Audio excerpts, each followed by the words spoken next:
अब ना गोलियों का वार, अब ना गोलों की बौछार, एलएसी पर नई जंग की तैयारी। अब होगा मार्शल आर्ट का वार।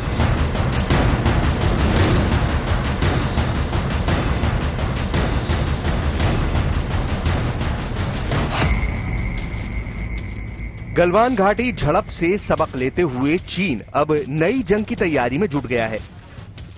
धोखे से हमले के बावजूद जिस्मानी ताकत की आजमाइश में भारत के शूरवीरों के शौर्य चीनियों पर बहुत भारी पड़ा था। भारतीय जवानों के शारीरिक पराक्रम के आगे चीन के जवान टिक नहीं पाए थे, उन्हें जान बचाकर भागना पड़ा था। चीन ने इससे सबक लेते हुए अपने जवानों को मार्शल आर्ट की ट्रेनिंग देने का फैसला किया है। भारत और चीन के बीच 1996 में हुए समझौते के मुताबिक दोनों देशों की सेना हथियार या विस्फोटकों का इस्तेमाल नहीं कर सकती। यही वजह है कि गलवान में जो संघर्ष हुआ था उसमें लोहे की रॉड और डंडों का इस्तेमाल हुआ था। लेकिन चीन किसी अंतर्राष्ट्रीय संधि को भला कहां मानता है। यही वजह है कि सीमा पर तैनात अपने सैनिकों को प्रशिक्षित करने के लिए उसने 20 मार्शल आर्ट के खतरनाक ट्रेनर भेजे हैं। चीन ने इसके लिए तिब्बत के एनबो फाइट क्लब के लड़ाकों को चुना है। बताया जा रहा है कि इनके 20 चुनिंदा लड़ाकों को लहासा भेजा गया है। माना जा रहा है कि ये लड़ाके चीनी सैनिकों को ट्रेनिंग देने का काम करेंगे। इन मार्शल आर्ट फाइटर्स को यह भी कहकर भेजा गया है कि जरूरत पड़ने पर इन्हें जंग के मैदान में उतरना पड़ सकता है। एनबो फाइट क्लब चीन में खतरनाक मार्शल योद्धा बनाने के लिए मशहूर है। इसके फाइटर घातक हथियारे होते हैं। ये पहाड़ पर तेजी से चढ़ने में माहिर होते हैं। ये बिना हथियार लड़ने के लिए तैयार किए जाते हैं। ये लाठी, डंडे, रॉड और नुकीली चीजों से वार करने में माहिर होते हैं। हमारे सैनिकों ने चीन को इतनी बुरी मात दी कि चीन बहुत जबरदस्त बुखला गया है। इस बुखलाहट को देखते हुए वो अपने स्पेशल मार्शल आर्ट में ट्रेन फाइटर्स को भेज रहा है। वो जितने मर्जी खतरनाक हो, हिंदुस्तान की फौज और हिंदुस्तान के सैनिकों के सामने नहीं टिक पाएंगे। तिब्बत के एनबो फाइट क्लब का असल काम अंतर्राष्ट्रीय खेल प्रतियोगिताओं के लिए अच्छे मार्शल आर्ट खिलाड़ी तैयार करना है। लेकिन पर्दे के पीछे चीन इनका इस्तेमाल अपनी सेना के लिए करती रही है। अब बताया यही जा रहा है कि चीन की पीपल्स लिबरेशन आर्मी की अगुवाई में चुने हुए लड़ाकों को तिब्बत की राजधानी लहासा भेजा गया है और ये सब काम दबे छुपे किया गया। चीन की सेना ने 20 खूंखार मार्शल आर्ट योद्धाओं को लहासा भेजा है। ये सभी 20 लड़ाके लहासा के स्थानीय फाइट क्लब में भर्ती हुए हैं। माना जा रहा है कि ये ट्रेनर चीनी सैनिकों को मार्शल आर्ट की ट्रेनिंग देंगे। कहने का मतलब ये कि चीन के सैनिकों को बिना हथियार लड़ने के लिए तैयार किया जाएगा। हमारी फौज को ट्रेन करने में कई साल लग जाते हैं और जितने भी हमारे योद्धा हैं उनको कई सालों का तजुर्बा है अनआर्म्ड ट्रेनिंग में, अनआर्म्ड कॉम्बैट में, क्योंकि हर दिन वो पाकिस्तान के साथ लड़ाई होती रहती है, वैली में घुसपैठियों के साथ लड़ाई होती रहती है। ऐसे में चीन तमाम ट्रेनिंग के बावजूद भी हिंदुस्तान का किसी प्रकार से मुकाबला नहीं कर पाएगा। 1996 और 2005 के समझौतों के मुताबिक एलएसी पर दोनों पक्ष एक दूसरे पर गोली नहीं चला सकते। एलएसी पर 2 किलोमीटर के दायरे में गश्त के दौरान राइफलों के बैरल भी जमीन की ओर झुकी रखी जाती हैं। इसके अलावा भारत चीन ने बिना सूचना एलएसी के 10 किलोमीटर के भीतर सैन्य विमानों के उड़ान पर प्रतिबंध लगा रखा है। जहां हथियार काम नहीं आते वहां शारीरिक दमखम ही सबसे बड़ी ताकत होती है और चीन के जवान इस मामले में भारतीय जवानों के सामने कहीं टिक नहीं पाते। चीन की इस तैयारी का पर्दाफाश वहां की मीडिया ने भी किया है। चीन सरकार के मुखपत्र सीसीटीवी ने अपनी रिपोर्ट में कहा था कि एनबो फाइट क्लब से जुड़े 20 फाइटर तिब्बत की राजधानी लहासा में रहेंगे। पीपल्स डेली की रिपोर्ट के मुताबिक तिब्बत के लड़ाके चीनी सेना को नुकीली चीज या लाठी डंडों से लड़ने की ट्रेनिंग दे रहे हैं। हांगकांग की कई मीडिया ने चीनी मार्शल आर्ट के 20 ट्रेनर को लहासा भेजने की खबर की पुष्टि की है। चीन की फौज की इमेज जो है बहुत बुरी तरीके से गिर गई है और जी-पेंग के ऊपर भी सवाल उठ रहे हैं कि उनकी फौज जो है अप्रोप्रिएटली ट्रेन नहीं है। इसको निगाह देखते हुए वो छुप कर अपने फौज को ट्रेन करने की कोशिश कर रहे हैं अनआर्म्ड कॉम्बैट में। चाल पर चाल चलना चीन की पुरानी फितरत रही है। अब गलवान में मुंह की खाने के बाद चीन के राष्ट्रपति शी जिनपिंग एलएसी पर नई साजिश रच रहे हैं, लेकिन भारतीय सेना हर बार का कड़ा जवाब देने के लिए तैयार बैठी है।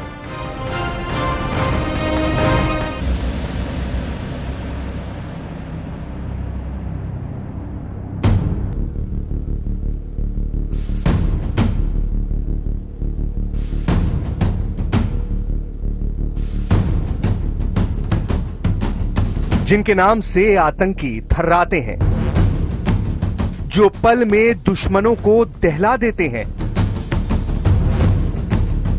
हथियारों के साथ सबसे खतरनाक, मार्शल आर्ट में भी दुश्मनों से तगड़े, ये भारत की घातक प्लेटून है जो चुपके से दुश्मनों के खेमे में घुसती है, पल में उन्हें परास्त करके दुश्मनों के किले में तबाही मचाकर निकल जाती है और किसी को भनक तक नहीं लगती।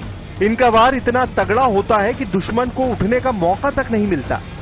पहाड़ पर चढ़ना हो या फिर नदी में तैरना, जंगल में दुश्मन को तलाश कर मारना हो या फिर मैदानी लड़ाई में उसे परास्त करना, घातक प्लेटून के कमांडो हर जगह दुश्मनों पर बीस साबित होते हैं। लद्दाख के बड़े बड़े पहाड़ हो या छत्तीसगढ़ के घने जंगल, भौगोलिक स्थिति चाहे जैसी भी हो, भारतीय सेना का घातक प्लाटून दुश्मन को धूल चटाने में माहिर है। ये दुश्मन के इलाके में तूफान बनकर के जाते हैं, बिजली गिराते हैं और फिर आंधी की रफ्तार से वापस आ जाते हैं। बात चाहे हथियारों वाली जंग की हो या बिना हथियारों की, भारतीय सेना दुश्मन को जमींदोज करने का माद्दा रखती है। घातक प्लेटून के कमांडो स्पेशल ऑपरेशंस के लिए हमेशा तैयार रहते हैं। भारतीय सेना की हर बटालियन में एक घातक प्लेटून होती है। इसमें बटालियन से चुने हुए मजबूत जवानों को रखा जाता है। 2016 की सर्जिकल स्ट्राइक में भी घातक प्लेटून के कमांडो थे। बताया जा रहा है कि गलवान घाटी में सबक लेते हुए चीन की सेना अपने जवानों को मार्शल आर्ट की ट्रेनिंग दे रही है ताकि झड़प में उन्हें फिर से भारतीय सैनिकों के हाथों हार न झेलनी पड़े। लेकिन चीन को यह नहीं पता कि जिस मार्शल आर्ट को वो अभी तक अपने जवानों को सिखा रहे हैं, भारत की घातक प्लेटून के कमांडर इसमें बहुत पहले से माहिर हैं। ये कमांडो जितने हथियारों के साथ तेज हैं, उतने ही अपने शारीरिक दमखम के दम पर घातक भी हैं। ट्रेनिंग के दौरान इन्हें मेहनत की ऐसी भट्टी में तपाया जाता है कि वहां से निकलने के बाद इनका बदन पत्थर की तरह फौलाद हो जाता है।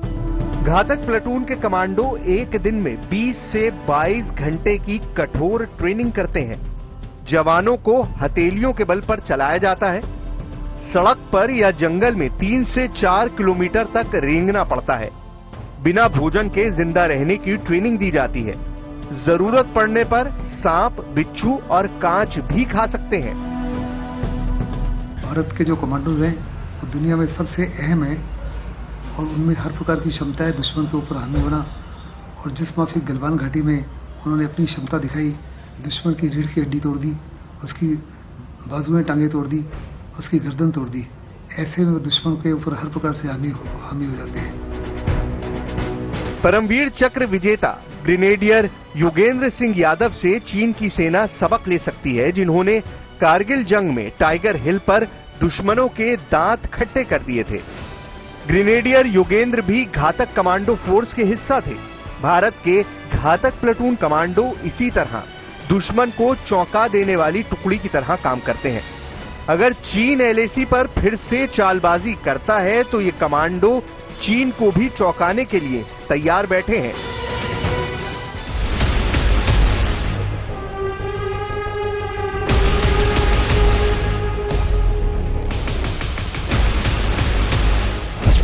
भारत से उलझकर फंस गया है चीन।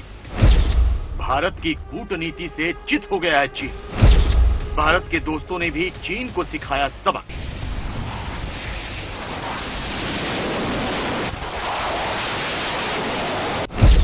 भारत के साथ खड़े हुए अमेरिका और जापान। ये तस्वीरें चीन को डराने वाली हैं, क्योंकि इनमें भारत और जापान की दोस्ती का दम दिख रहा है। तस्वीरें हिंद महासागर की हैं, जहां भारत की नौसेना और जापान के समुद्री आत्मरक्षा बल ने मिलकर युद्धाभ्यास किया। इस युद्धाभ्यास से चीन को एक बार फिर से संदेश देने की कोशिश की गई है कि भारत के दोस्त उसके साथ चट्टान की तरह खड़े हैं। जापान और भारत की नौसेना के बीच हुआ यह युद्धाभ्यास इसलिए भी काफी अहम हो जाता है क्योंकि इस युद्धाभ्यास से पहले जापान के रक्षा मंत्री ने चीन के रवैये को लेकर चिंता जताई थी। चीन को लेकर जापान का ये पहला आधिकारिक बयान था। उसके फौरन बाद भारत और जापान की नौसेना के बीच हुआ ये युद्धाभ्यास ये साबित करता है कि जापान भारत के साथ खड़ा है। समंदर में जब भारत और जापान के युद्धपोत एक साथ गरजे तो चीन को ये साफ संदेश दे दिया गया कि उसकी दादागिरी ना तो जमीन पर चलेगी और ना ही समंदर में। हिंद महासागर में भारत और जापान ने जो युद्धाभ्यास किया उसमें दोनों देशों के दो युद्धपोत शामिल थे। भारत और जापान की नौसेना के बीच ये 15वां संयुक्त अभ्यास था। पिछले 3 साल में दोनों देशों की सेनाएं 15 बार इस तरह का अभ्यास कर चुकी हैं। इस युद्धाभ्यास में भारत की ओर से आईएनएस राणा और आईएनएस कुलुश ने हिस्सा लिया, जबकि जापान की ओर से जेएस काशिमा और जेएस शिमायुकी शामिल थे। चीन से बढ़ते खतरे को देखते हुए जापान पिछले कुछ साल से अपनी नौसेना को लगातार मजबूत बना रहा है, क्योंकि चीन ने जापान के कई द्वीपों पर अपना दावा करना शुरू कर दिया है। हमारे relations with Japan are very good और ये जो जापान इंडिया मैरीटाइम एक्सरसाइज है ये नॉर्मल कोर्स ऑफ टाइम में होती आ रही हैं और काफी सालों से चल रही हैं। चीन पिछले कुछ दिनों से जिस तरह से भारत के साथ विवाद पैदा कर रहा है, ठीक उसी तरह से वो जापान के साथ भी तनाव को बढ़ा रहा है। कुछ दिन पहले ही प्रशांत महासागर में जापान ने चीन को करारा जवाब दिया है। जापान ने भी चीन की नौसेना को सबक सिखाया था। जापान की युद्धपोत ने प्रशांत महासागर में चीन की एक पनडुब्बी को पकड़ा था। चीन की पनडुब्बी दक्षिणी जापान के ओकिनावा द्वीप के पास पकड़ी गई। इसके बाद जापान की नौसेना ने चीन की पनडुब्बी को खदेड़ दिया, लेकिन चीन इसके बाद भी नहीं मान रहा। जापान के खिलाफ जब समंदर में उसकी साजिश का भंडाफोड़ हुआ तो उसने गुपचुप ढंग से आसमान से जापान पर निशाना लगाना शुरू कर दिया। चीन का एक लड़ाकू विमान गुपचुप ढंग से जापान के एयर स्पेस में दाखिल हो गया, लेकिन जापान की वायुसेना ने चीन की चोरी पकड़ ली। इसके बाद जापान ने चीन के लड़ाकू विमान को अपने एयर स्पेस से खदेड़ दिया। साथ ही जापान ने इसके लिए चीन को कड़ी चेतावनी भी दी। चीन जापान के साथ पिछले कुछ दिनों से लगातार उलझ रहा है, लेकिन जापान ने भी चीन को 2 टूक शब्दों में समझा दिया है कि उसकी हर चाल का करारा जवाब दिया जाएगा। पूर्वी चीन सागर में हमारी वायुसेना ने चीन के लड़ाकू विमान का पता लगाया, जिसके बाद जापान के लड़ाकू विमान ने इसे सीमा से बाहर किया। इससे पहले चीन की पनडुब्बी पश्चिमी प्रशांत महासागर में पकड़ी गई थी। हम पश्चिम प्रशांत क्षेत्र में चीन की हर हरकत का जवाब देंगे। चीन ने पहले गलवान में भारत के साथ विवाद शुरू किया। चीन को उम्मीद नहीं थी कि भारत इतना करारा जवाब देगा, लेकिन भारत ने जो जवाब दिया उससे चीन के होश उड़ गए। इसके बाद अमेरिका और जापान जिस तरह से भारत के साथ खड़े हो गए उससे चीन और बौखला उठा है।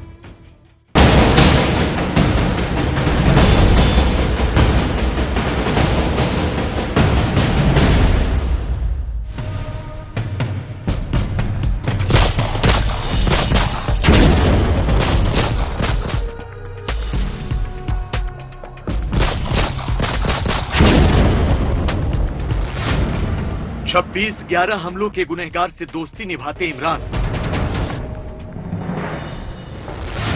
सर्जरी के जरिए साजिद मीर को बचाता पाकिस्तान। मुंबई हमलों में शामिल आतंकी का बहरूपिया प्लान।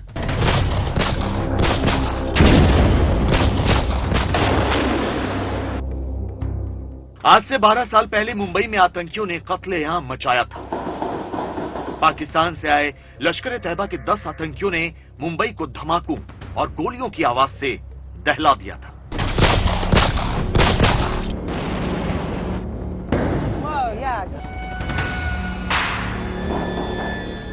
150 से ज्यादा लोगों की जान चली गई थी।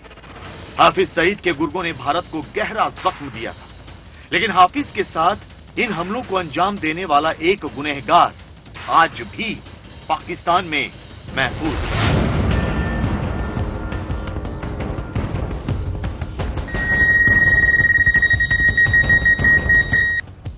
साजिद मीर नाम का यह आतंकी आज भी पाकिस्तान में आजाद घूम रहा है। हाफिज की ही तरह पाकिस्तान की सरकार और सेना ने साजिद मीर को पलकों पर बिठा रखा है और अब जो खबर सामने आ रही है उसके मुताबिक दुनिया की नजरों से बचने के लिए साजिद मीर ने अपनी शक्ल बदल ली है। मुंबई हमलों के गुनहगार साजिद मीर पर पाकिस्तान की सेना और सरकार कुछ ज्यादा ही मेहरबान है। एक तरफ तो साजिद मीर की सुरक्षा को बढ़ा दिया गया है, तो दूसरी तरफ प्लास्टिक सर्जरी से उसके चेहरे को बदल दिया गया है। सवाल ये उठता है कि आखिर इमरान सरकार साजिद मीर को बचाने के लिए इतनी जद्दोजहद क्यों कर रही है। अभी ज्यादा दिन नहीं गुजरे जब टेरर फंडिंग और मनी लॉन्ड्रिंग पर नजर रखने वाली वैश्विक संस्था फाइनेंशियल एक्शन टास्क फोर्स यानी FATF ने पाकिस्तान को ग्रे लिस्ट में बनाए रखने का फैसला किया था। अभी ज्यादा दिन नहीं गुजरे जब अमेरिका ने पाकिस्तान की मौजूदा सरकार को आतंकियों की मदद करने के लिए लताड़ लगाई थी। तो शायद यही वजह है कि आतंक का पैरोकार मुल्क पाकिस्तान अब जिहाद का खूनी खेल खेलने वालों को बचाने की कवायद में जुट गया है। पाकिस्तान की सेना और खुफिया एजेंसी ISI उन आतंकियों के लिए सुरक्षा कवच तैयार कर रही है जो भारत के खिलाफ उसके एजेंडे को धार देने में मदद करते हैं। तो इन्हीं आतंकियों में से एक नाम है साजिद मीर। न्यूज 18 इंडिया को मिली एक्सक्लूसिव जानकारी के मुताबिक 26/11 मुंबई हमलों के गुनहगार साजिद मीर की प्लास्टिक सर्जरी कराई गई है। इससे पहले साल 2011 में भी प्लास्टिक सर्जरी के जरिए साजिद मीर का चेहरा बदलने की खबर आई थी। सर्जरी के साथ साथ साजिद मीर का ठिकाना भी बार बार बदला जा रहा है ताकि उसके ठिकाने का किसी को पता न चल सके। इसके अलावा साजिद मीर को पाकिस्तान के राष्ट्रपति और प्रधानमंत्री की तरह सुरक्षा घेरे में रखा जा रहा है। तो साजिद मीर वो है जो मास्टरमाइंड था मुंबई हमले का, जिसमें 160 लोगों ने अपनी जानें कुर्बान कर दी और इसको बचाने की पूरी मंशा पाकिस्तान की इसलिए है क्योंकि अगर ये पकड़ा जाता है, इसके बारे में और उजागर होता है, तो उसमें पाकिस्तान की पूरी पोल खुल जाएगी। ये अंतर्राष्ट्रीय आतंकवादी है। अमेरिका ने लश्कर-ए-तैयबा के आतंकी साजिद मीर पर करीब 30 करोड़ का इनाम रखा हुआ है। भारत की खुफिया एजेंसियां भी साजिद मीर को दबोचने की कोशिश कर रही हैं, लेकिन पाकिस्तान अपने इस चहेते आतंकी को बचाने के लिए न सिर्फ उसकी पहचान बदल रहा है बल्कि उसे ऐसे सुरक्षा घेरे में रखा जा रहा है जिसे तोड़ पाना आसान नहीं। खुफिया सूत्रों से मिली जानकारी के मुताबिक साजिद मीर को 7 स्तर का सुरक्षा घेरा मुहैया कराया गया है। इस सुरक्षा घेरे में Pakistan army, ISI, Pakistan rangers और स्थानीय पुलिस वाले शामिल हैं। साजिद मीर की सुरक्षा का इंचार्ज उसका हैंडलर और ISI का अधिकारी कर्नल समीर अली है। कर्नल समीर अली भी 26/11 हमलों में शामिल था और उस वक्त वो मेजर के पद पर था। वहीं साजिद मीर के कम्युनिकेशन और साइबर सेल की देखभाल सबूर करामात नाम का ISI का एजेंट कर रहा है। क्योंकि पाकिस्तान के अंदर इतना हाई प्रोफाइल टेररिस्ट का रहना और अगर पकड़ा जाता है वो, तो बहुत सारी परतें खुल जाएंगी। पाकिस्तान के कितने सारे षड्यंत्र, पाकिस्तान की कितनी सारी साजिशें जो है उजागर हो जाएंगी। इसीलिए इसको इतनी भारी सुरक्षा प्रदान की गई है। मुंबई हमलों के गुनहगार साजिद मीर के पाकिस्तान में 2 ठिकाने हैं। पहला रावलपिंडी और दूसरा लाहौर। दोनों शहरों के बीच 350 किलोमीटर की दूरी है। सड़क के रास्ते सफर करने में 5 घंटे से भी कम का वक्त लगता है। लिहाजा साजिद मीर अपने नए चेहरे और सुरक्षा घेरे के साथ बड़े आराम से एक जगह से दूसरी जगह आता जाता है। दुनिया की नजरों से बचने के लिए साजिद मीर जानबूझकर अपना ठिकाना बदलता रहता है। आपको नक्शे के जरिए दिखाते हैं कि मुंबई हमलों के गुनहगार साजिद मीर के पाकिस्तान में 2 ठिकाने आखिर हैं कहां। रावलपिंडी में साजिद मीर का पता है Garden Villa Housing Society, Adiala Jail Road, Rawalpindi, जबकि लाहौर में उसका पता है 27C ब्लॉक, अल फैसल टाउन, गंदा नाला, लाहौर। फौज में इसने नौकरी करी और उसके बाद में ये टेररिस्ट ऑर्गेनाइजेशन लश्कर ए तोयबा के साथ जुड़ा। ये ट्रेनिंग प्रदान करता था और लश्कर ए तोयबा के लिए हाई प्रोफाइल रिकॉग्निसेंस करता था। 2005 के अंदर इसने इंडियन मिलिट्री एकेडमी देहरादून का भी सर्वेक्षण किया था और ये वो व्यक्ति था जिसने, जब ये मुंबई का हमला हो रहा था तो ये डायरेक्ट जो डायरेक्शंस थे लश्कर ए तोयबा के आतंकवादियों को ये निरंतर प्रदान कर रहा था। भारत लगातार पाकिस्तान से आतंकी साजिद मीर को सौंपने के लिए कह रहा है। अमेरिका पहले ही कह चुका है कि आतंकी साजिद मीर पाकिस्तान में खुला घूम रहा है। ऐसे में इमरान सरकार पर दबाव बढ़ता जा रहा था, लिहाजा पाकिस्तान की सेना ने साजिद मीर का चेहरा बदल दिया, उसकी जान बचाने के लिए सुरक्षा बढ़ा दी। लेकिन मुंबई हमलों और डेनमार्क के एक अखबार के कार्यालय पर हमले में शामिल साजिद मीर को बचाना पाकिस्तान के लिए गले की हड्डी साबित हो सकता है। जिस एफएटीएफ की आंखों में धूल झोंकने की इमरान सरकार कोशिश कर रही है, वही एफएटीएफ पाकिस्तान को आगे जाकर ब्लैकलिस्ट भी कर सकती है।